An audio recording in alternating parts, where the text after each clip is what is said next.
Bueno, estamos en una nueva emisión de Debates Culturales, este encuentro con los libros que nos tiene tan apasionados. Y en esta oportunidad estamos recibiendo a Marcos David Porrini, quien ha escrito un libro que se llama Para andar por encima del mundo, textos de un pájaro azul. Marcos es un escritor de poesías, de relatos y piezas teatrales, es asesor literario y además es conductor de un programa acá en la 60. Marcos, gracias por venir. Gracias, Joaquín, por tu invitación. Bueno, primera pregunta casi obligada que le hacemos a todos los autores que vienen acá. ¿Por qué escribir un libro? Bueno, yo no escribí este libro en plan de libro. Ajá. Es un armado, una antología, si se quiere, de una cantidad de textos que su primer lugar de circulación fue el Facebook. Ajá. Y sí que había armado otras antologías, otras selecciones, pero esta tuvo la particularidad, sea por una mayor calidad literaria o por cuestiones de la fortuna o del designio divino, llegó a manos de un editor que decidió financiar la edición. Estuvo también en algún que otro programa hablando sobre esto y bueno, sí creo yo que al armarlo como libro hay un criterio de libro, por más que lo haya escrito de otro modo, y sí debe encontrar un eje conductor, una idea en común y sentir que va a ser significativo para la sociedad, significativo especialmente para el buscador de los tesoros espirituales. Podemos decir que este recompilado de textos, con esta antología, como vos bien decías, son más de 70, sí, 76, ¿no? 72, que son muy interesantes y muy diversos. ¿Qué es lo que te llevó a escribir cada uno de ellos? ¿Desde dónde nace eso que termina transformándose en esta obra literaria en su comienzo? Muy bien, yo desde hace bastante tiempo, o sea, desde que he comenzado a publicar textos literarios, observé que en mí se daba, en mi espíritu creativo, en esa inspiración, o en ese ángel, o como se lo quiera nombrar, una diversidad de tonos, pero no tantos. Supongamos, así, grosso modo, que hubiera 4 o 5 sí, estilos y tipos de contenido. Uno de ellos, que suele venir, como visitarme, por decir así, es de cierta solemnidad y casi severidad y vuelo como profético, casi como bíblico. Otro es totalmente irreverente, absurdo, como desinteresado por dar algún mensaje particular y casi que simplemente quiere burlarse de las cosas.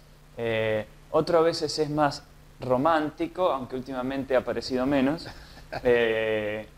y así otros. Pero entonces, cuando yo decidí armar los libros, al principio mi criterio era poner en un libro todos los que son de este estilo, todos los que son de este otro, pero después me di cuenta de que no.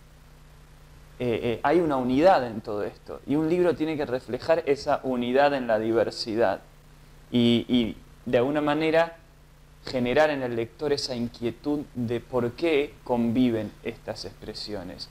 Y yo en el fondo creo que en esa diversidad hay un eje en común, y creo que por eso también le puse Para andar por encima del mundo. El eje en común es, pienso yo, esa necesidad de vencer al mundo.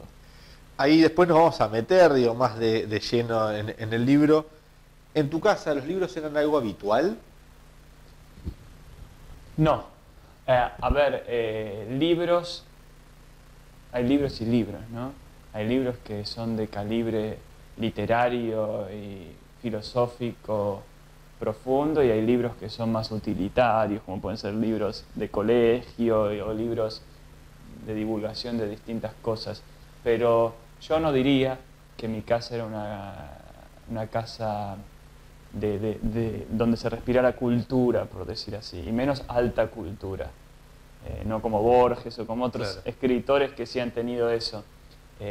Más bien, a partir de cierta edad, de la adolescencia, yo me dispuse a culturizarme, por decir así. Desde que empecé a estudiar música y luego cuando se fortaleció mi inquietud por la literatura, me metí en bibliotecas de aquí y allá, he ido mucho a la biblioteca de Congreso, de la universidad, bueno, el internet y por distintos medios recolectar lo que pudiera servir. Vos coincidís, a veces muchos hablan de que los libros son como una puerta, de una vez que uno la cruza es como un camino de ida.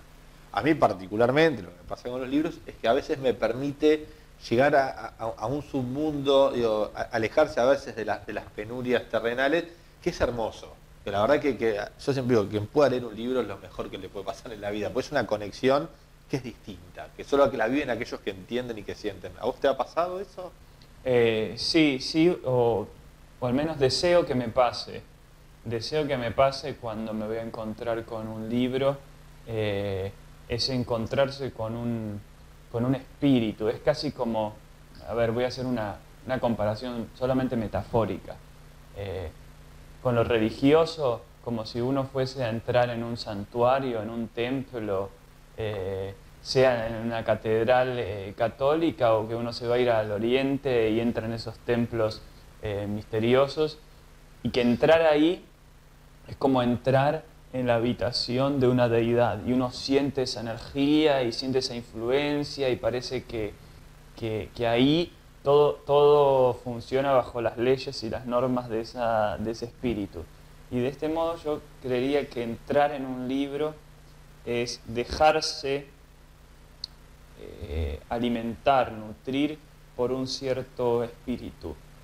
Y eso puede resultar conmovedor, fascinante, y uno quedar eternamente agradecido por esa experiencia, o no, puede resultar realmente indignante, molesto. Sí, la verdad que digo, justo cuando contabas de esas sensaciones me hacía acordar como a varios libros que por lo menos a título personal me han hecho, como que vos tenés así como algún que otro libro que, esto fue fascinante, que te hayan marcado. Sí, voy a decir los que aparecen ahora en mí. El primero que apareció en mí, literario, es 20 poemas de amor y una canción desesperada de Pablo Neruda, que lo leí hace mucho tiempo, creo yo que tendría 14, 15 años cuando lo habré leído por primera vez, y me conmovió no por una cuestión cursi de decir me dieron ganas de enamorarme, sino que primero me conmovió porque fue escrito por un poeta muy joven. Neruda era muy joven, tendría 22 años cuando lo escribió. Saber que se hizo muy famoso ese libro, lo cual no es común en un libro de poesía, y me parecía perfecto cómo estaba armado, no le sobraba nada, equilibrado, con una inteligencia, una originalidad, y eso me parece admirable porque casi todos los libros, a casi todos les encuentro cosas valiosas, brillantes, pero son muy pocos aquellos con los que tengo la sensación de que no les sobra nada. Sí, coincido. De que todo es perfecto, todo es maravilloso. Hay uno, para mí, en esos momentos uno siente el asombro de lo que parece ir más allá de lo humano. Vamos a meternos, ¿te parece, en el libro Para andar por encima del mundo, textos de un pájaro azul? Un poquito lo explicaste al comienzo, pero me quiero detener un poco en el título. ¿Por qué el título? Sí. Principalmente porque, como te decía, hubo una selección de textos. El título, si mal no recuerdo, lo tuve antes de empezar la selección, o sea que guió. El nombre del libro fue el que marcó un poco la cancha para dónde iba la cosa. Sí, marcó el criterio, porque también creo yo representa lo que para mí ha significado la poesía o el proceso de escribir, más que el de leer. Yo, a diferencia de tal vez otros escritores que se sienten mejores lectores que escritores, por ejemplo Borges decía que estaba más orgulloso de los libros que había leído. Yo la verdad, no lo digo ni con orgullo ni con pena, me siento más amante de la escritura que de la lectura. No que no lea, Claro, pero claro. no es lo mismo para mí. Digamos, la potencia que tiene en mí el escribir no lo tiene tanto el leer. Y ha sido un refugio espiritual, un campo de batalla interior y contra las vicisitudes de afuera también, contra las voces de afuera. A veces, cuando no me he atrevido a discutirles en la cara a muchas personas, les peleé a través de los escritos y a través de la poesía, tal vez nunca se enteren. Te resulta más fácil escribir a veces que tratar de dar una discusión. De hecho, Qué interesante. soy muy frágil para ponerme a discutir de frente muchas cosas. Prefiero no entrar en peleas. Me callo y después me voy a un café a escribir. Está bien.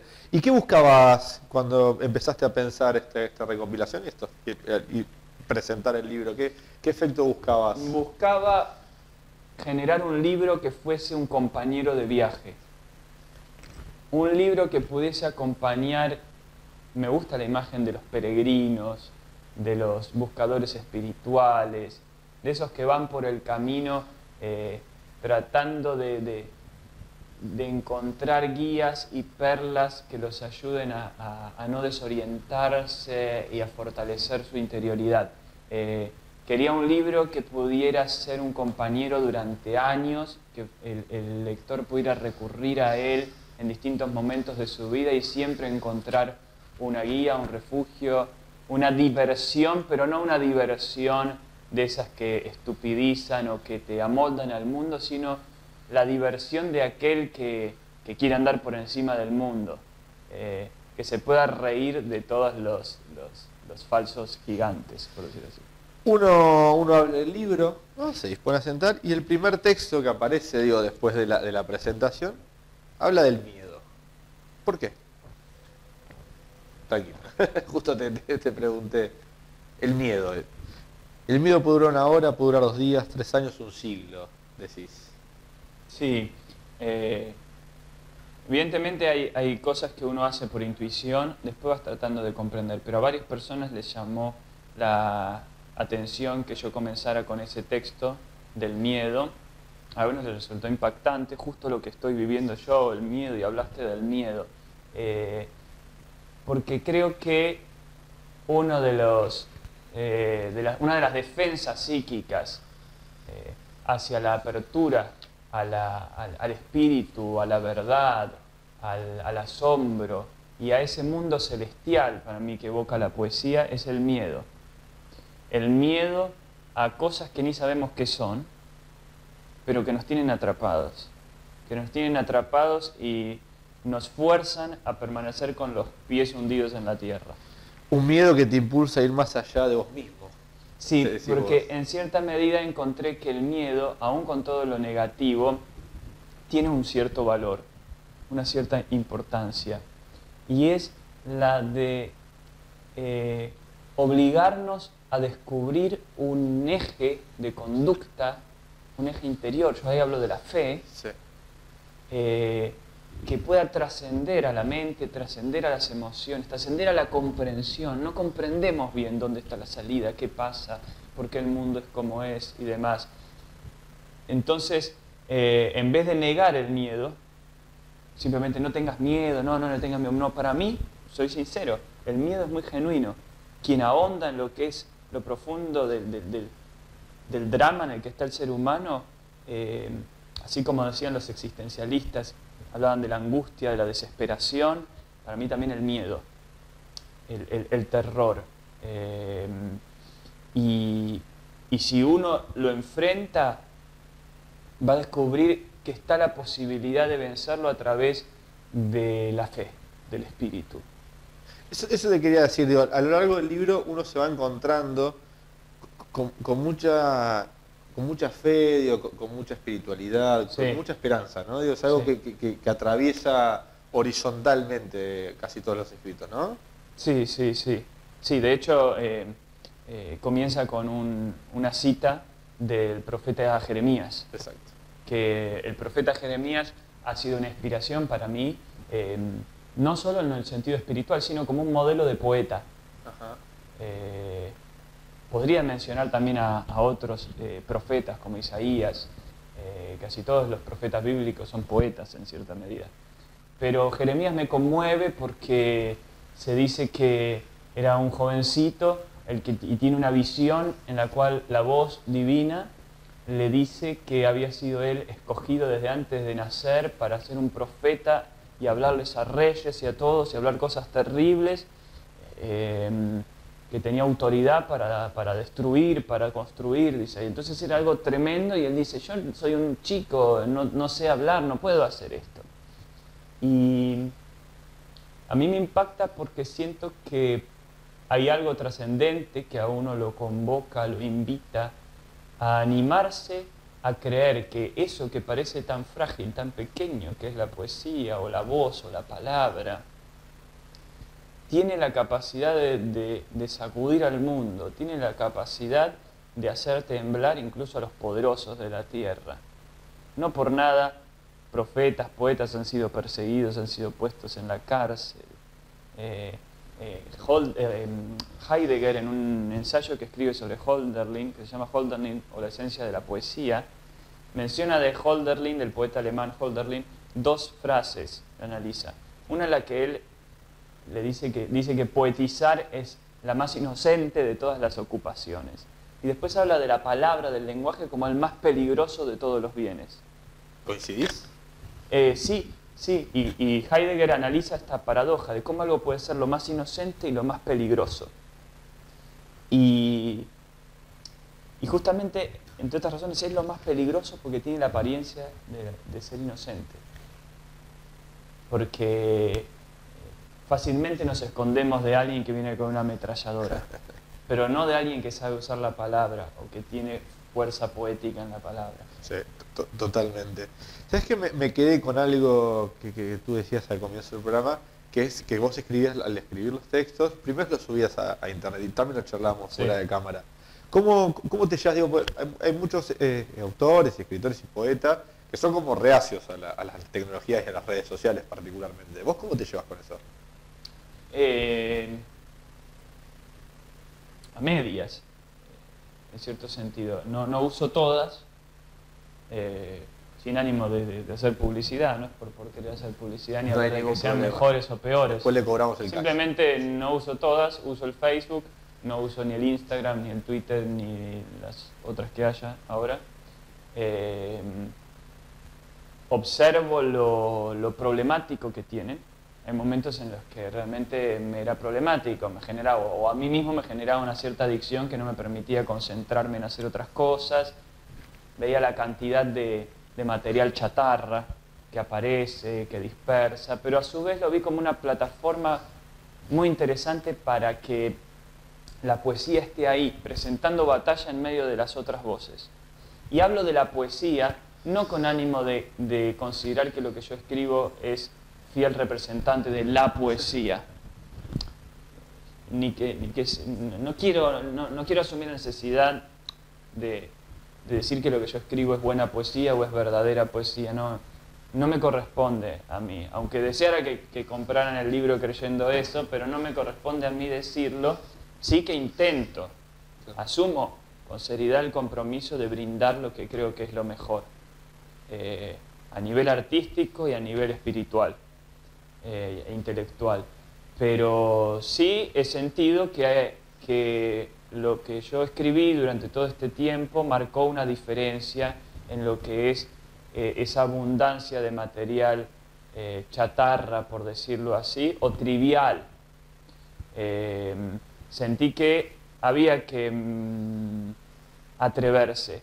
Y se me ha criticado, algunos me cuestionaban, desde, ponés demasiado, o no es para eso, tendrías que usar otros espacios, porque se degrada de alguna manera. Uno se presta a que sea desprestigiada la labor de uno. Al escribir tanto, es como si vos recibieras la llamada telefónica de Charly García. Sí. ¿No sé si te gusta Charly García. Sí. Te llama Charly García y sentís que sos el más privilegiado de la tierra, le contás a medio mundo que hablaste por teléfono con Charly García, y de pronto al día siguiente te vuelve a llamar, y al día siguiente, y después te llama 2, 3 veces por día. Ya Pierde el encanto. Sí, ya ni te parece grande, ya ni después ni te dan ganas de escuchar su música, ya no te parece alguien importante, ya le empezás a decir, bueno, estoy con una cosa ocupado, después te hablo, qué cosa, y no le hablas.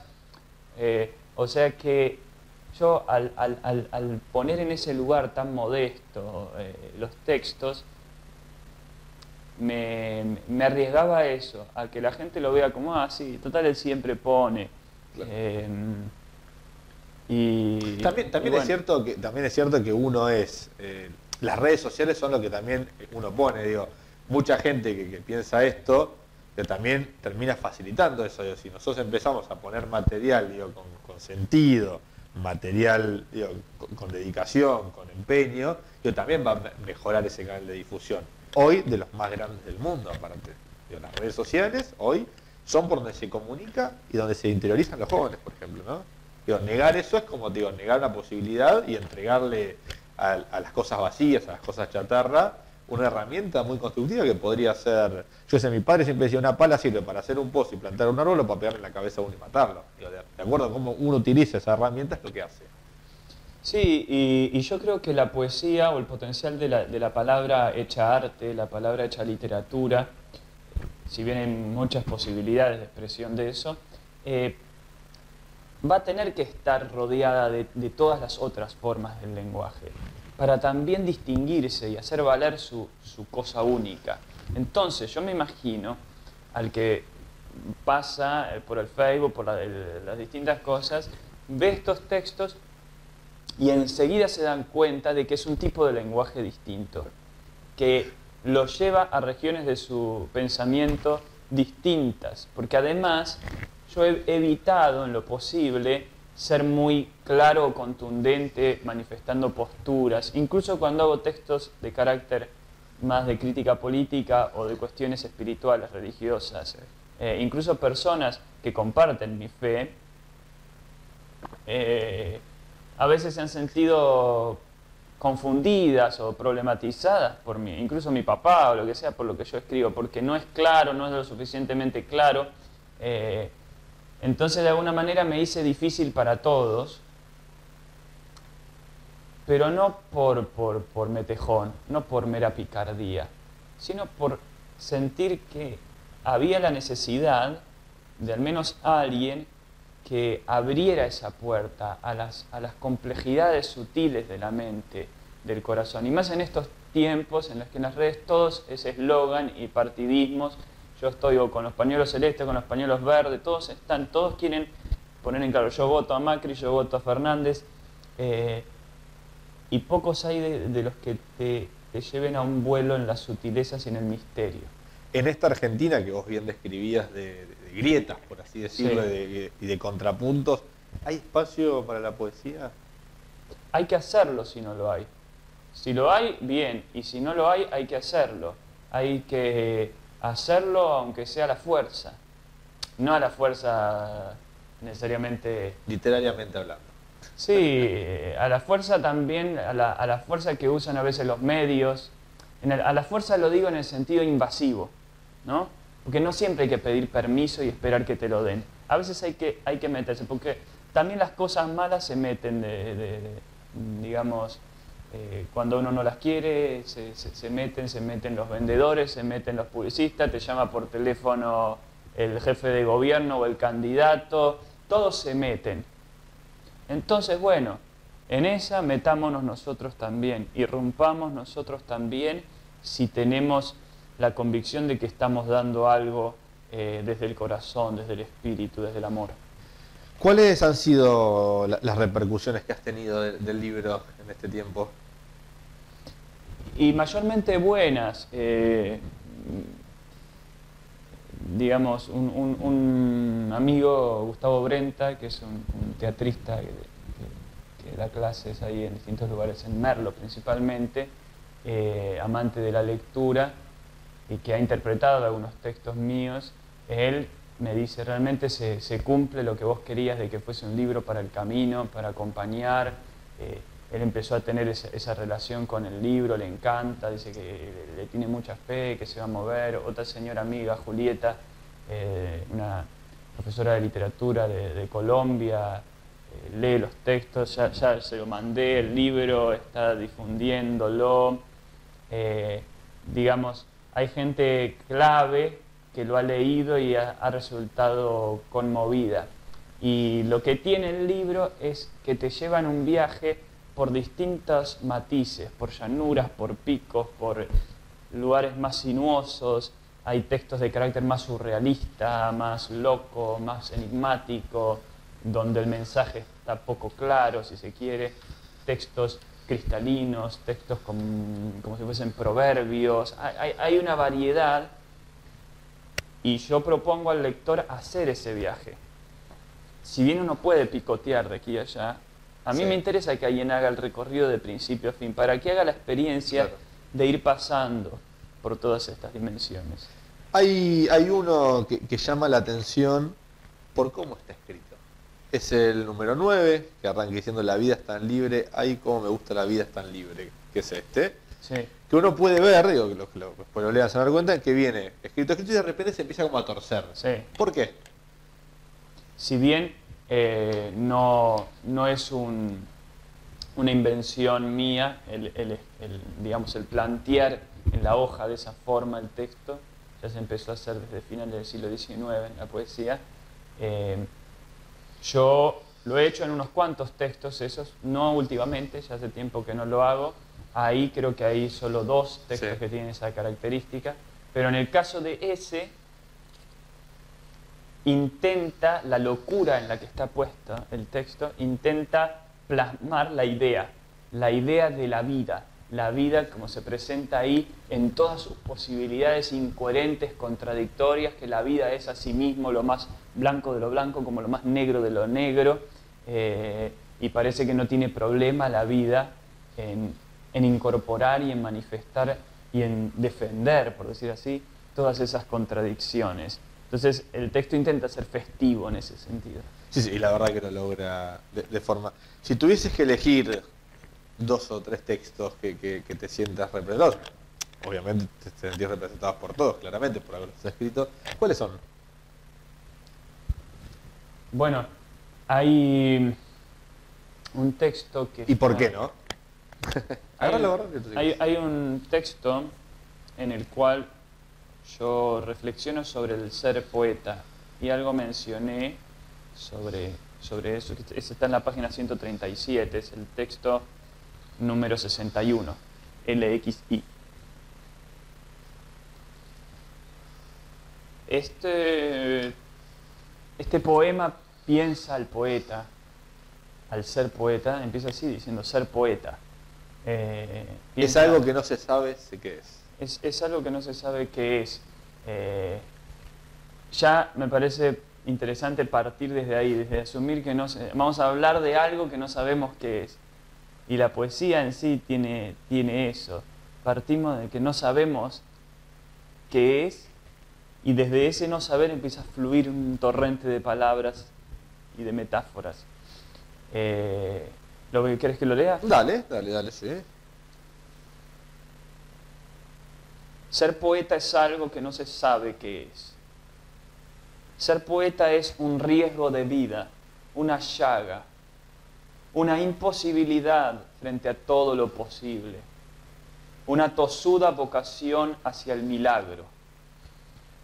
La poesía es lo aún no visto ni oído, la expansión del universo en la noche, la palabra oculta, la esperanza de crear lo perfecto. Ser poeta cansa, es difícil aferrarse a esta madera intangible, a veces años, en un río demasiado cierto que no tolera la traición a su cauce, que obliga a rendirse o caer.